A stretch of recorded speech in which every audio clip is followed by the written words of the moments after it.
And with that, I'd like to turn it over to Dr. Vanessa Gray. Good afternoon, everybody. I am Dr. Vanessa Gray, the Continuing Education and Leadership Program Administrator. Thank you so much for joining us on our monthly DLIS discussion. These are organic conversations. We start with a topic, and then you can choose to talk about anything you want to, but it's completely up to you. These discussions are for you. I'm excited that we have some special guests with us today. We have some library and community experts in the room that's willing to share their experience and expertise on library and research services for incarcerated community and their families. So I would like to for each person to introduce themselves. Feel free to unmute yourself and share your name, where you're from, and you can start talking, or you can continue on to the next person.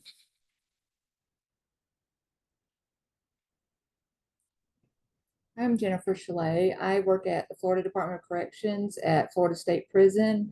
I've been with the department for almost 15 years and started as a librarian at Baker Correctional Institution, Baker County.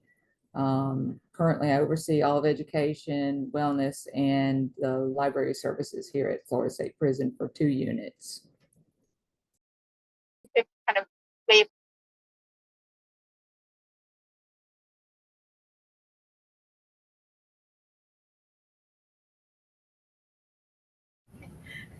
Hi, I'm Karen Strange. I am the Library Special Services Coordinator for Adult Literacy at the Leroy Collins Land County Public Library. And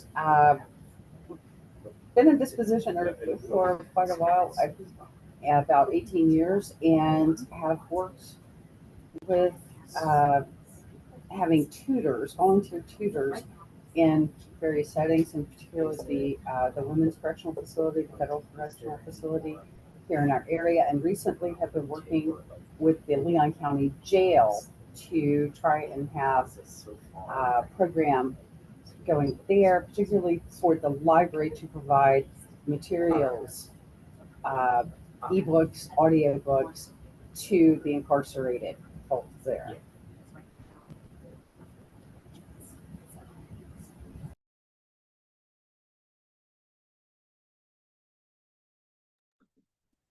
You can go. Oh, go ahead. You sure? Hi, I'm Charlene Bryson. I'm with the St. Petersburg Library System. I've been in my current role for about 5 years. My team somewhat recently kicked off our research services for incarcerated people program officially. We've always answered mail, but where you're going to find all of the. So yeah, we've recently kicked that off, and we are trying to connect the people who need the services with us.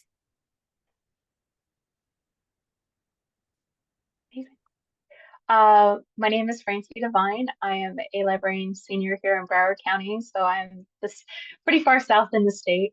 And I'm very appreciative. I was asked to come here to speak specifically on my Sunshine State Leadership Institute, the silly program, on the program that I implemented or have started to implement here in Broward County, which was to hopefully turn libraries.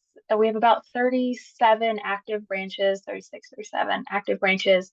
And my hope is that since we already have the ability, technology-wise, that the libraries can become video visitation centers for the community to be able to reach their incarcerated loved ones. I originally came at it as from a youth services standpoint, as a way to connect children to specifically incarcerated parents. But it has sort of evolved, and I can speak more about that later. But there's a lot of hope, and I think there's a lot of interest in the project. So I'm hoping to get some feedback to make it more powerful and give it some legs, so it can really stand and expand.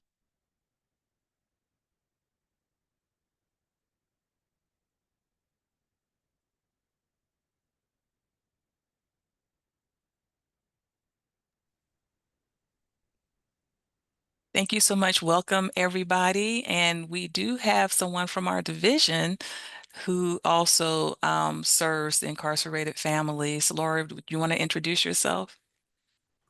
Sure. Hi, everyone. My name is Laura Boss. I'm the state publications person at the State Library in Tallahassee, and I also tend to answer any mail that we get from incarcerated persons, which can run the gamut from like requesting laws and statutes to, please send me a lawyer sometimes.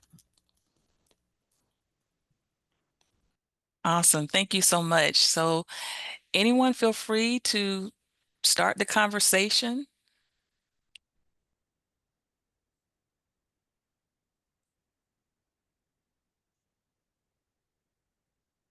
Yeah, I can keep going. Go for it. Sure. Okay. So like I said, that I was fortunate to be a part of the Silly Institute this past year. We finished up in May. And honestly, the initial part of my project was I don't even, I guess it's that initial, I don't know where to start. I don't know what's too small, what's too big, what do I do? So I ended up speaking to my supervisor, and it was really sort of eye-opening because she just said, no one really does anything, at least our county doesn't really do much with the incarcerated population. I think that might be a valuable way, especially to get your foot in the door, and also, let's shine a light on something that we're not doing. And fortunate enough to be picked. And then that immediate panic of, okay, now what? And I was also very lucky that we have a community engagement team that is very open to ideas, and okay, let's try it. Let's see. We did have a little bit of sort of, again, this is what I was trying to do was too big, and a lot of initial steps were, okay, we got to start a little bit smaller. And again, sort of what we ended up focusing on, me and my mentor, was, that's your interest level, is youth services. That is where your real interest part of this is, the early literacy aspect. We know, the divide between families is huge normally, but between parent and child, it can prove to be catastrophic. So that's really where my initial start was. And the thought was we could get some smaller reading books, board books, early readers into the video visitation sort of like area inside several of the prisons in South Florida that do allow video visitation. Unfortunately, that really didn't get off the ground. So then we had to pivot a little bit. The roadblocks were, I'd say, pretty extensive. At least, again, when you try to do something that's not been done, we had a lot of things that didn't really get off the ground. But the hope is still there. So largely what I did was I had to work around BSO, which is our Broward Sheriff's Office. I was trying to get them included in a lot of it. And I understand they have a very, very busy plate. And while it was well-intentioned, it just wasn't something that was on their radar and their interests right now. So what we ended up doing, my mentor and I, was we focused more on what the library can provide and what we were already doing. So in our instance, we have a lot of tablets that can be checked out by regular everyday patrons. And we just sort of figured out, okay, either they can be checked out or we can have one that's just on reserve specifically for this program. We were going to have 3 pilot locations. So one in middle or central cluster, one in south, and one in north. And the great thing about Broward County Libraries is that they are all the libraries are specifically designed to be on a public transportation route. So it does alleviate some of that burden of getting to the one Broward County, or excuse me, Broward Sheriff's Office location where they can do the video visitation. So we focus less on the how do I go around all of these options and what can we provide. So that was really what our main focus was. And it, you know, we're still sort of in our pilot phase of that aspect of it, but we got really good feedback from what we have done. And there's, you know, hope springs eternal. We know we can get there. It's just taking a little bit longer than we planned. And I will say one of the most influential parts has been I connected with this wonderful woman named Kathy from Exchange for Change, and she's based out of Miami. And she has been an absolute godsend in every sense of the word.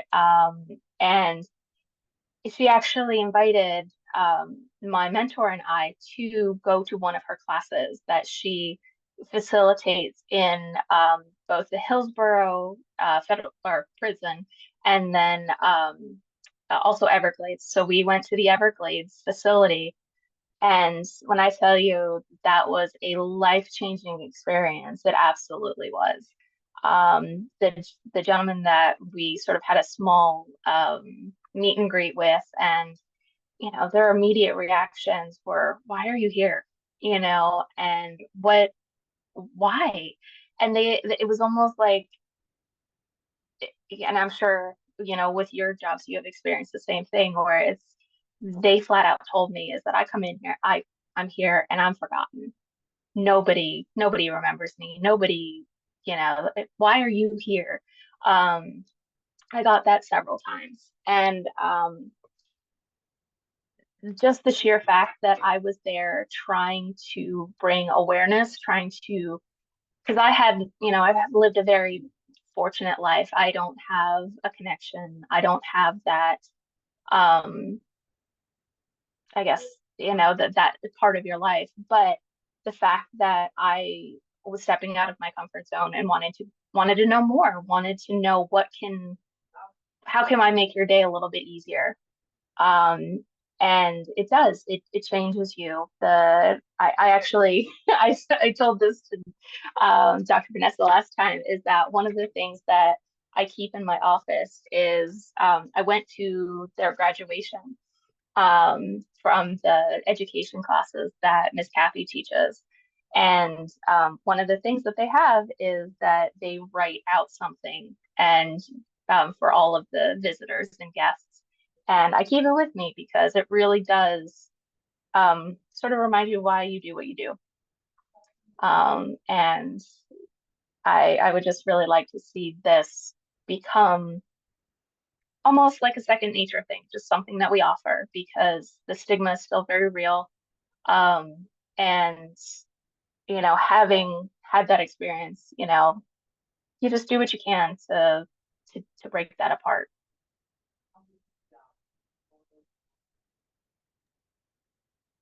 Thank you for sharing. If there's anybody in the audience that has any questions for anyone, please feel free to unmute yourself and ask a question. This is, you know, your space. If you're looking to start a program or have any ideas or best practices or would like to share, please feel free. Francie, can I ask? Do you have a set space in your library for those video visitations? So that was part of the tricky bit of the pilot programs. We specifically chose the pilot spots for their convenience within the county, but also that we sort of had pre-agreed that during certain days of the week or certain hours that there would be either a conference room available or there would be a study room that is reserved for those specific instances. Yes. Okay, so you have set days and times for that? Yes. And then, like, what kind of technology do you need? Excellent question. So the tricky bit with that is originally we wanted to be able to offer everything that the BSO office does. So if you go to their facility, you would be able to use their it's through Securus. So you would be able to log into the computer and use that for, I believe it's free for an hour. And that's what we were like, we can do that. We want to do the same thing. But we also realized that Securus is a for-profit group. They're not going to view it the same way that we are. So what we ended up doing was we had to dial back a little bit, is that, again, we can't offer it for free like the BSO office does, but we can offer to use the devices. So we would have free Wi-Fi. We would have access to a computer. We would make sure that it was either going to be, excuse me, like a headphone. Like we would also, include a headphone set. It would be as private as we can really offer, with it being in a study room. So it would be a laptop scenario. You would leave your driver's license or any form of like substantial ID at the reference desk to make sure that everything came back to us.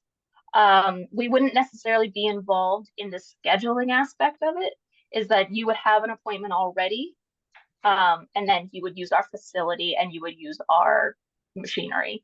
So the headphone, the laptop, but pretty much you would have to already be familiar kind of with how the process works. You wouldn't just be able to walk in and use it. You would have to have an appointment set up or come in and we would help you set one up or something like that. But yeah, there's a lot of small hiccups that we're still smoothing through. But yes, that is the idea behind it is we couldn't offer exactly what they would get at the BSO, but it would be comparable, or something along those lines. And did you have to set anything up with VSO to make this happen? No, that honestly, that ate up a lot of my time as far as the project went, was because I couldn't really get a hold of someone who would take the project and be like, no, like, thank you, but no. A lot of times it was passed on to someone else and on to someone else.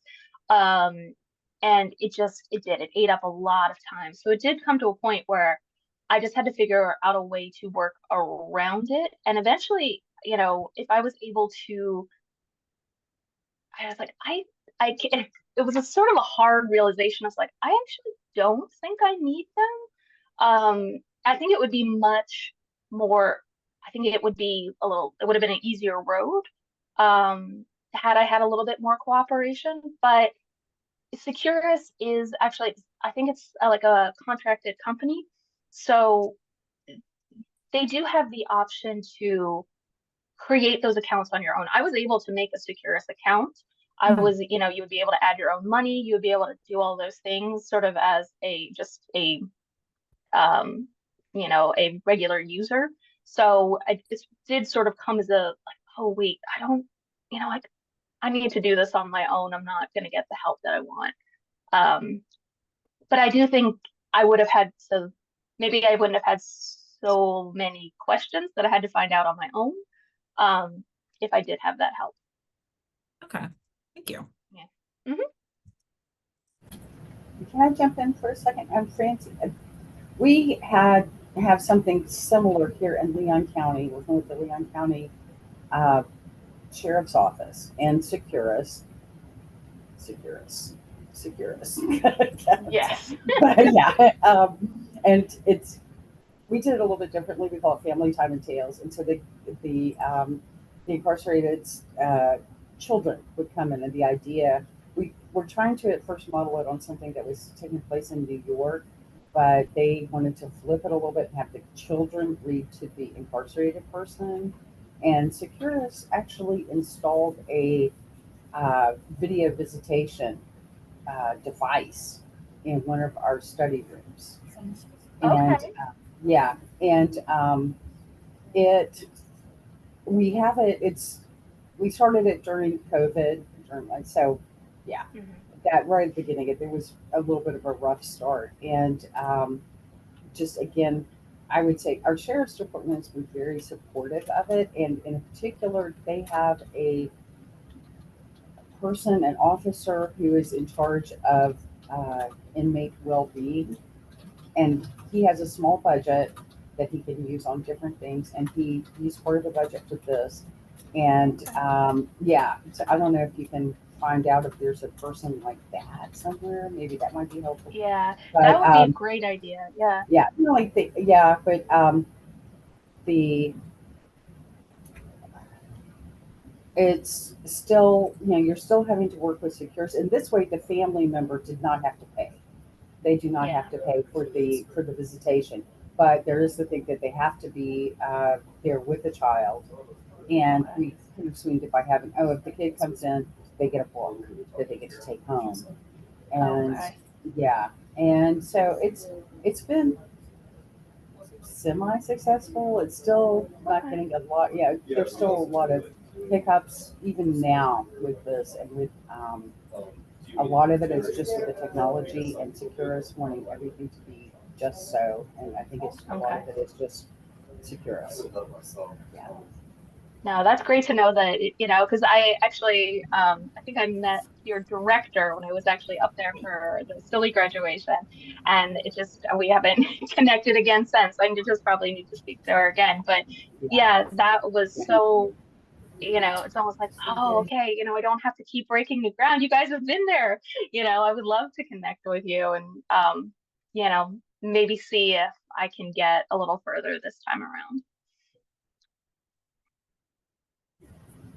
Yeah, it's definitely a process. I'll just keep talking for a minute about Securus. I could just go on and on, just because another project that we were working on with the sheriff's department was to get the all the inmates, they have tablets, and in our jail there is no paper books, magazines, nothing. It all has to be on this tablet. But Securus would only allow things from their side, which everything that is no longer anything that's out of copyright. So the old stuff.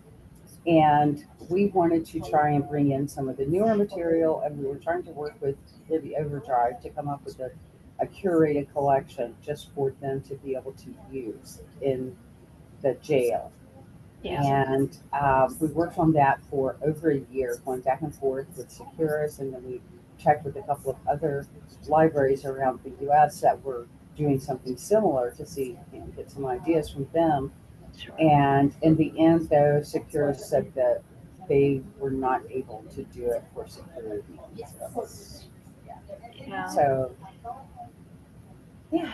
And yeah, you're absolutely right. That was one of when I did go and speak to the inmates that I was in sort of a small group with, that was a lot of the feedback I got was, yes, the visitation is all well and good, but think of it this way, several of us don't have someone to speak to on the other side. And if we do, it's up to them whether they're going to bring the kids. It's up to whoever is there if they even want to speak to us. It's not our decision any longer. And then several of them did ask about, I would love, I just want to learn new things. It's the one I was working with is an incentivized prison here in South Florida. So the gentlemen have a lot of classes, and they're learning about AI. They're learning, taking law classes. They're just insatiable for anything new knowledge-wise. And one of the men was saying, I don't know what's going on with my own health. And if I want to look up a health thing, suddenly, the books that are in our library are 20, even if they're 5 years old, new things are being discovered all the time. It very well may be outdated. And that was the question I got a lot was, I have these tablets, but I'm only reading things that are out of copyright. Is there, and blessed that like they were asking, can you do something about that? And I was like, I would love to. But right now the best I can do is just pass it along to the next person. But it does sort of, it's like, oh God, I really wish I could do something. And I guess maybe that's also what I'm asking is like, what do we do? The desire is there, and I would just love to be able to do something. So there was some speculation for the reluctance on the part of Securus due to there was going to be a bill passed. This was back at the end of last year that would severely limit the amount of money that Securus could, or any of the companies like Securus, could get for charging inmates for phone calls and things like that, which is where they get a lot of their money. And so we thought, well, maybe they're reluctant to do this new thing because they're going to be losing money anyway from this other thing. So we're going to try and get back to this maybe in a few months, maybe next year. I don't know what to tell you. I wish we could do something. That's just Right. yeah. And let me just mention on the upside, we had at the women's prison, FCI, which is here in Tallahassee, the women's federal prison. We were invited to come and speak at a group that was going to be being released in shortly after, and it was a group of about 100 women, and we were there with a couple of other agencies, and we just did our presentation, and it was just amazing. So many of them, they did not know about all the things that libraries offer. If you can just get in and just tell them, when you get out, come visit the library. Come, of course we have books, but we have all sorts of other things, and so many things that can help you, and just a knowledge base of people that can help you. And our library, we now have a library of things, and so I really push the inflatable kayak. That's awesome. Yeah. But yeah, but just if we can just let people know what libraries do actually offer. So many people, they are in a situation where they don't have any idea of what's going on outside because they're using this tablet that only lets them access things from a long time ago. And they may not be from that kind of culture that made use of the library all the time. And I'm going to I see Jennifer has her hand up, so I'm going to stop talking. Yeah, Jennifer? I just wanted to add a little bit from the security side of this. So Securus faces a lot of problems. They are on the edge of bankruptcy, by the way. So they have certain rules they have to go by. So I could see a problem with having this in the library, because who's gonna verify that these are actually the approved visitor that signed up for the visit? I mean, they could have the child with them, but how do you verify that's even the right child? The sheriff office would have pictures of these people and their backgrounds and all that. As far as medical information, so where I work, all these guys are the worst of the worst. They're in single man cells 24/7. They get to go out to rec for an hour, maybe once or twice a week. They're up to no good all the time. Everything they do is a manipulation of some sort. So if they had books, like we had to take out all of our books about medications because men were looking for ways to get high or to poison their cellmate, or it was always something. And so they took those out. A lot of medical stuff comes out because you can learn ways to injure people that you wouldn't necessarily think of. We had a barbering book we had to take out because it showed where not to cut them on their neck when they're shaving them, because that would kill them because you'd hit their carotid. So we had to take those out. And most of the rules that are in place are because somebody has done that before. So everybody's really, really hesitant to try something new that there may not be a rule about, because they don't want to create a new rule. Because the main mission is to basically to protect the public and take care of the inmates so they don't get hurt or anything while they're here. So if we allow one inmate that's got bad intentions to do something, could really hurt somebody, could hurt somebody on the outside from inside. So when we do a graduation here, we take pictures in their caps and gowns. And if they want us to email it to family, I have to email the family first and say, this is so-and-so, this inmate wants me to send you pictures of his graduation. Do you want them? And if they say no, then I don't send them, because if I just send them to any email, it could be one of their victims. So we have to be careful about every little thing we do here that could cause harm to somebody, especially on the outside. because that's the last thing we would want to do, is to endanger somebody on the outside. And every visit and phone call and everything that goes through Securus is reviewed by an officer on staff here, but it's not always live. So somebody could have a visitor there that's not the real visitor, and he could be passing messages with sign language, and we wouldn't know till a week later, and the sign language could have told him to go hurt somebody. So that's why it's so hard to get somebody, I don't know about jails specifically, but inside the prison, it's hard to get anybody to agree to anything. And normally you'll just get sent to central office, let them decide. And then they may make a decision, they may not. They may just wear you down by not responding, because nobody wants to create a new rule. Because you just don't want to hurt anyone. And everybody inside understands that inmates that have family that are connected and visit, even if it's a video visit, they just do better on the inside when they have somebody they can talk to on the outside. Even our guys in the back, even if they want to send an email, like because they can't afford stamps, or whatever, their friends will put money on their books and they can send an email, but the email costs $1 or something for like a page worth. It's just, it's a ridiculous amount of money. It's, it's unfair, but Securus also has to make money because they pay for the infrastructure for everything. So I can see it from both sides. As a librarian, I want to give them everything, but I also see what they do when they have everything, and it's probably only 10 or 20% that create the problems for everybody else. And so they don't get things because of them. Our Securus tablets will allow them to buy more recent materials, but we had tried a project one time where we went through, Project Gutenberg. We had gone through a lot of the open source books, and we were going to try to put as many links to as many of those as we could, but Securus could never figure out a way to whitelist all the links, because to get to the book, you have to go through their website, and it's just stuff that you're not capable of protecting, because the inmates have already figured out how to jailbreak, what they call jailbreak these tablets. They'll take all the privacy or the protections off of it, and they get the pornography. They can email people from their own email accounts. They can reach their victims.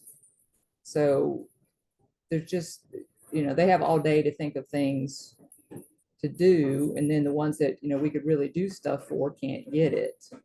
So that's that. From this side of it, as much as we would love to be able to give them all of this, it's hard. Even I think one of the ladies on here does the project where the inmate can send them one question a month and they'll answer it. So all of our outgoing mail is monitored. So even the person in the mailroom will read it, and if it's a question about medical stuff or something criminal, they just send it back to the inmate, so they can't send it. But I did like the comment from Ms. Boss about asking for a lawyer. We've had doctors call and say, why is this inmate writing me about getting a lawyer? So they will ask anybody for lawyer help. So, if you can get with an institution that really, or a state that has a good process, you can work with them, and then come to the counties or even the state facilities and say, look, this works for them. They're using Securus. Is this something we could try? Because we even tried the program where the inmate would read the book on tape and then send it home. But of course, nobody has any way to play CDs or tapes anymore. So then they're like, well, can we put it on a thumb drive? Well, thumb drives aren't allowed inside the fence. So how do you get it from the inmate reading it to a thumb drive outside the fence and then mailed to the family? And who's going to pay for it? So I like hearing these ideas, and I don't know how to fix the problems that come along with them. I know that Francie's been dealing with a lot of those issues, obviously.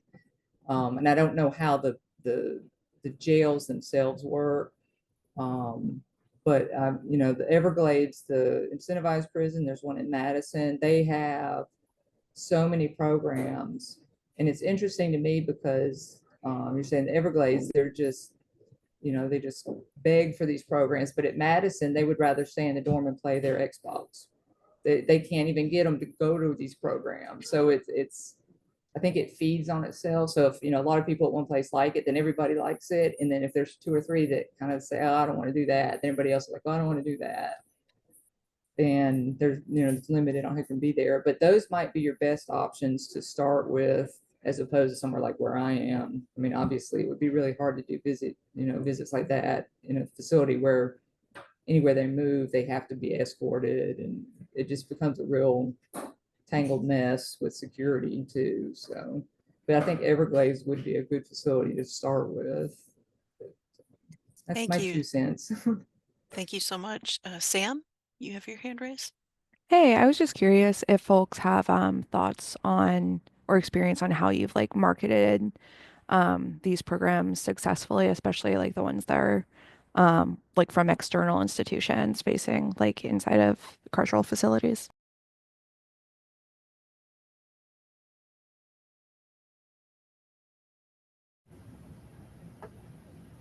And so I don't know that you can actually do much marketing. It usually is from, so in our case, it was the jail would inform the incarcerated people that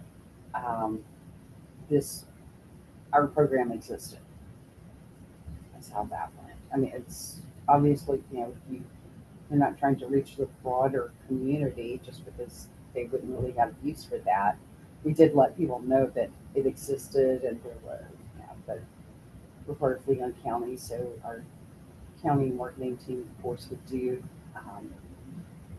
discussions about it, things like that, and to let the public know what we were doing. And but mainly it was coming so that the incarcerated people would know about it and know to ask about it and ask to participate. So I think that's my question. Like we haven't really been able to get in touch with our local facility. So like how did you make them reply to you? Again, they have a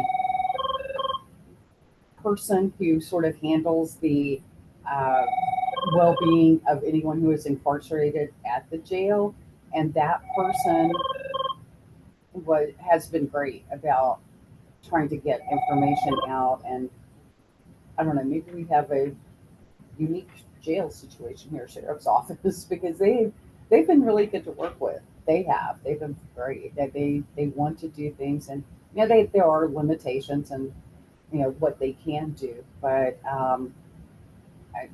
if you could check with your sheriff's office, maybe find out whoever is in charge of, they're going to have someone who does some sort of publicity. They're someone that handles that kind of thing. There's going to be someone here.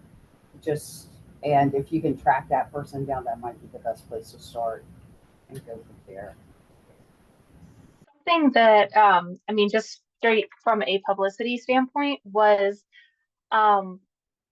just inherently fighting against the sort of like what I mentioned earlier, that you are already working against the grain with the just general population of, almost, you hate to think of it, people are like, why are you using your resources for incarcerated people?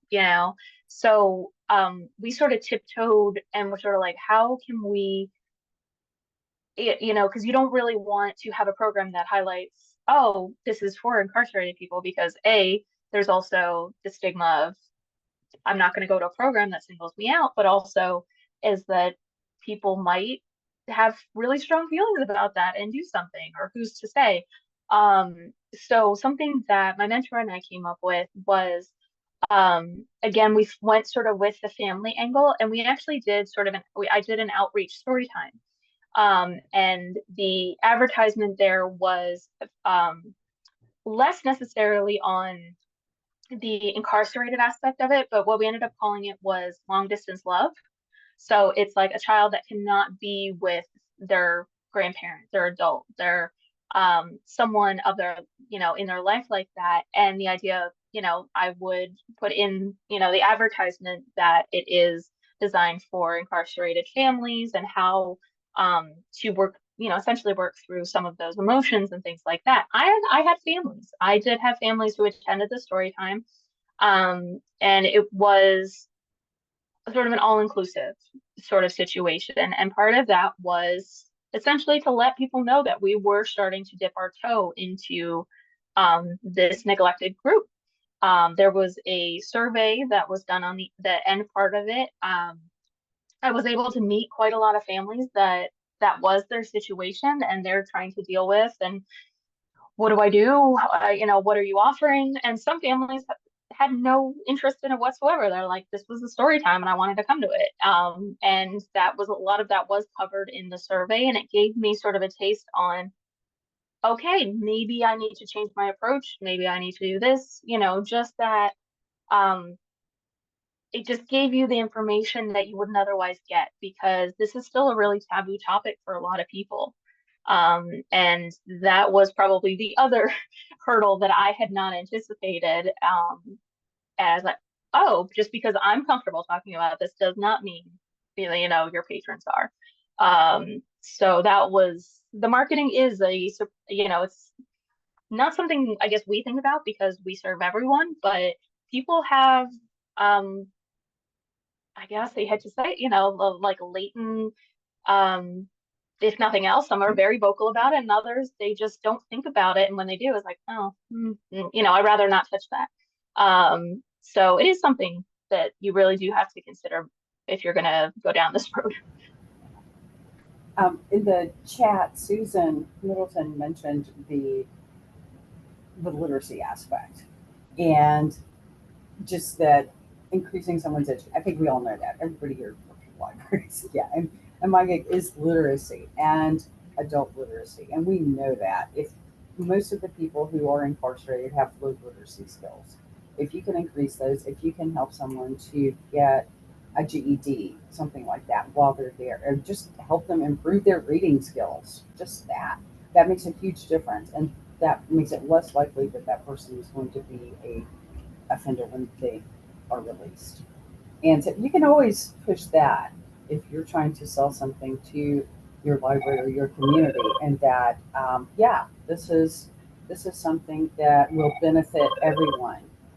And just there's some have the Niche Academy thing, but also if you look at the Florida Literacy Coalition, they have some information about this, and also Pro Literacy has some good statistics and recent studies that have been done. But that's something.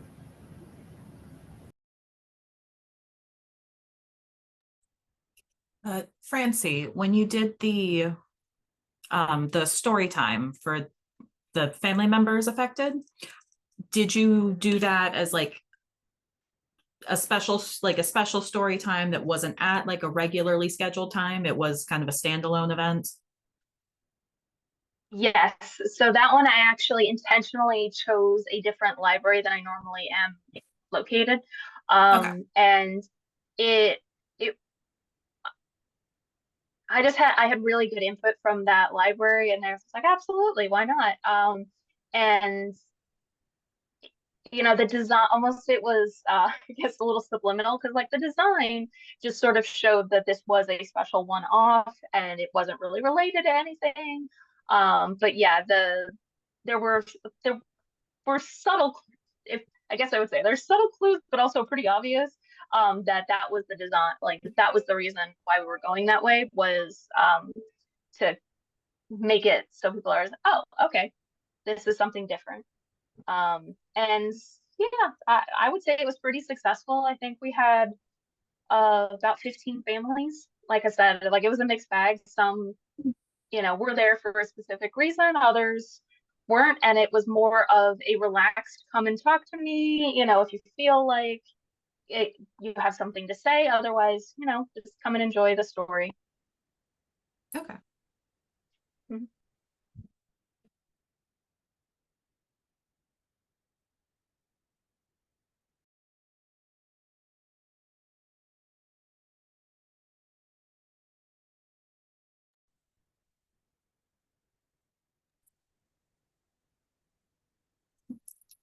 Seems to be great conversation surrounding this topic, and I can imagine how marketing can be rather difficult. Does anyone else have any questions for our experts in the room?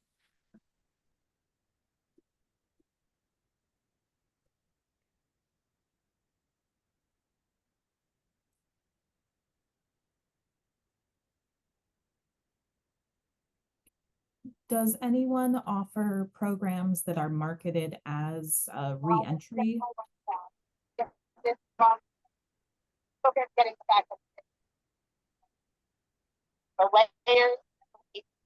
Susan, did you have a question or? Oh, me? Yes. Susan? Our just in different things. We are doing BSO is having their education employment outreach on April 23rd that we'll be going to. We have a table that it's in like I think it's around Lauderdale Lakes. That place is packed with people coming in to see what resources and to find jobs because that's what everybody's interested in. And so the library will be there. And so, you know, we're there and it's like we offer these are the things that we offer. And, you know, just to market it's one way to get to people. And they do it annually, the BSO, the education and employment. Is this in That's reference down here. to Charlene's question about marketing? Yeah, a little bit. Yeah, because it's outreach. Yeah, And so absolutely. And just that's take actually a advantage of great that. idea because the Lauderdale Lakes actually is where the video visitation center is. So Mm-hmm. hey, maybe I'll see you there. Okay. It's the 23rd of April from like Perfect. 11:30 till whenever. Yep. All right, great. Thanks.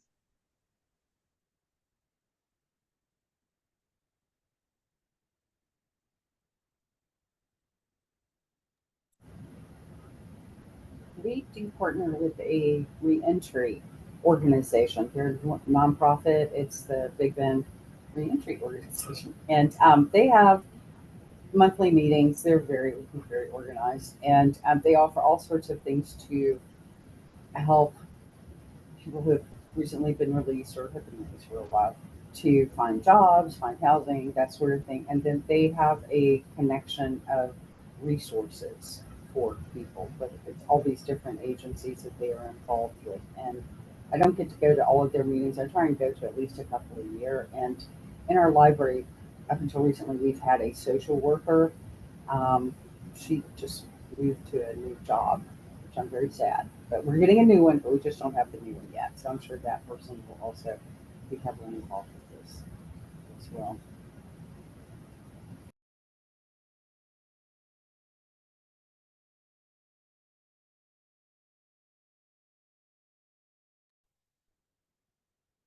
Thank you for sharing. We have 10 more minutes left. If anyone would like to get off mute and talk about their services or experience they've had with this particular topic, or if you would like to talk about something similar or something else, you have the floor, the virtual floor.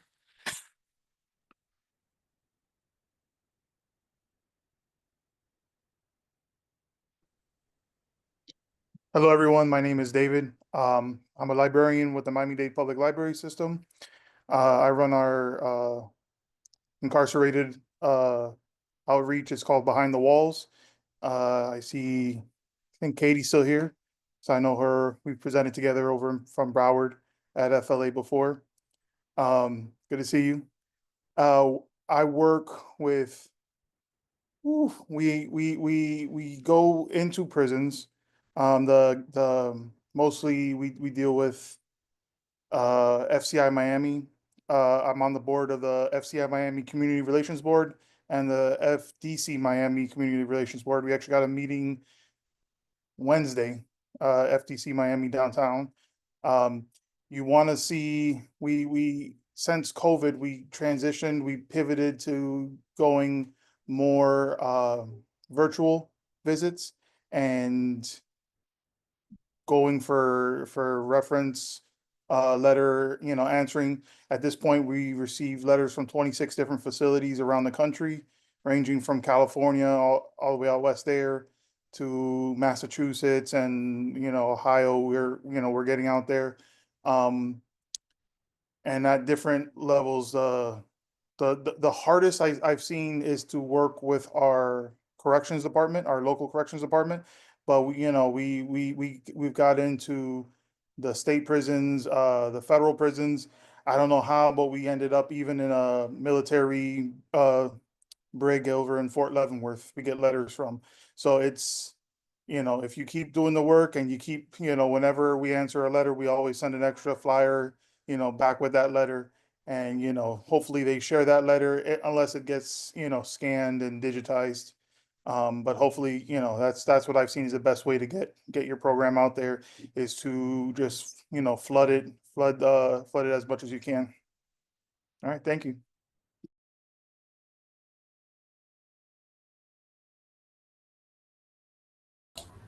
Hi. So I'm from Broward County. We used to do a program called Reach Out, Reach Up, where we would go to the BSO offices once a week and talk to the people who've been recently released.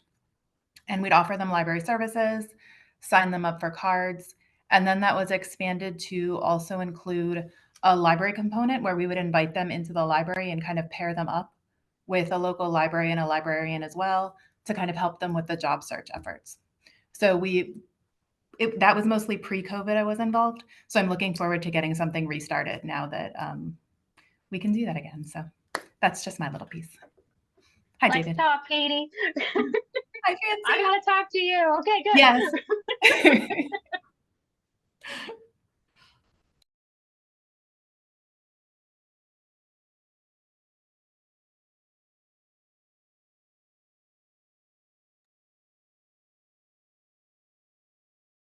Thank you for sharing that information. I'm sure there's a lot of people that need to connect on here so you can get your services or marketing started.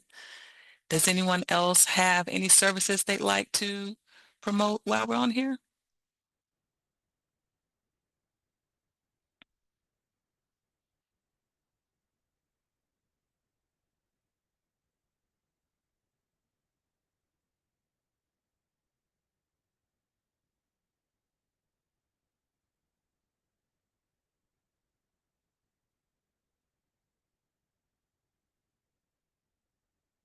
Any topics you'd like to talk about or for us to highlight in the coming year? I have a question for David. Sure. When you said you send an extra piece of paper back with the letters, is that in addition to the however many pages are allowed, or is that within that limit? Our flyers that we make for any program really that our marketing department makes, I would say is about half, a little smaller than about half of an 8.5 by 11. So that Okay. really doesn't, weigh that much. Okay. In the past, I know we were bound more to like, the 5 pages. That's what our postal workers had told us is what you can get with one stamp. Now we're, everything is just getting weighed and metered out. So we don't really have that issue anymore. So I try and always add an extra flyer with those letters so that we can, Okay. just try and spread the word as much as possible. Okay.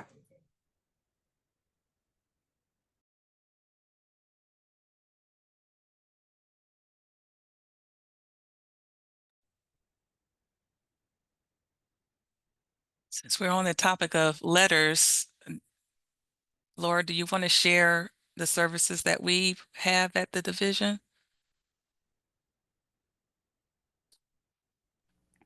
Hi, sure. We don't have like a strict list of services, I guess. We just kind of, field them as they come. A lot of them are like law and statute requests that we aren't allowed to fill. I think there's a list of like approved law libraries that they're supposed to go to, but they don't always, so have been coming to us anyway. And but they'll also ask for like legislative history that I have to give to my colleagues at the state archives, or they'll ask for like oaths of office for, say, judges, and those are either held by archives or the Division of Elections, depending on the age of the oath.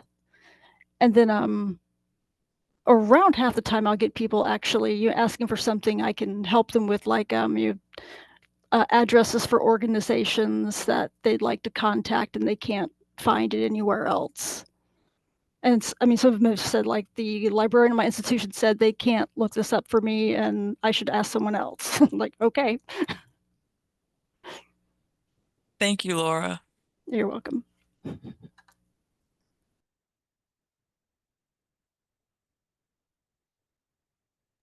Oh, I almost forgot. I don't know if anyone else occasionally sends out the prisoner resource list from the prison books program.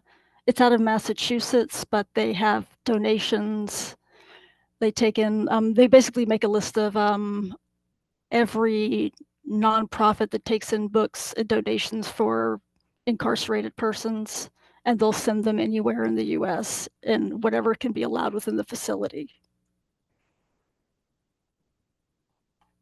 I think yeah, and Kathy, our bureau chief, just shared the administrative code rules, and I think she can share the flyer also,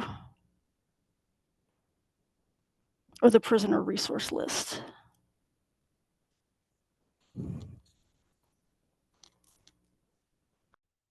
Awesome. Thank you so much. We have 2 more minutes left, and Kathy just posted that list in the chat.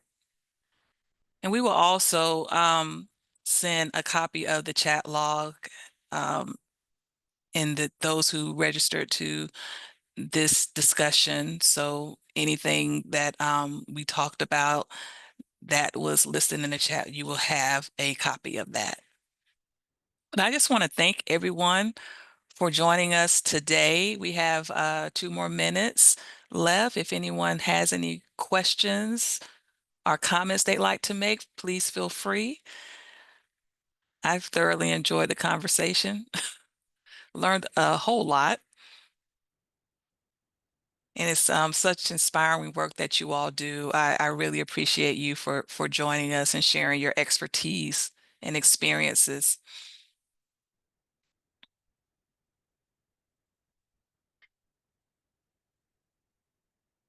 Awesome, awesome, awesome.